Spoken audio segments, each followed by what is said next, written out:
Hello YouTube viewers, thank you so much for tuning in, and today I would like to share with you these selected items from my thrift store haul that I shared with you recently.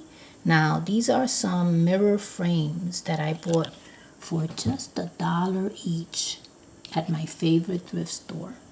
Now this one, they all have mirrors, but this one you can see nice and clear because it doesn't have the plastic on it, but this one is still wrapped. See, as you can see, it has the plastic. It's brand new. This one as well.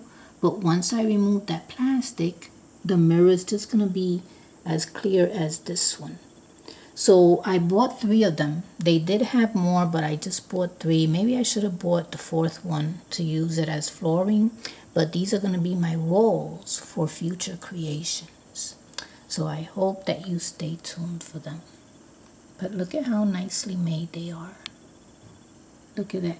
And as you see it like that, you can see a room in there already. A dollhouse room. Now I'm using a placemat here. This could be my flooring.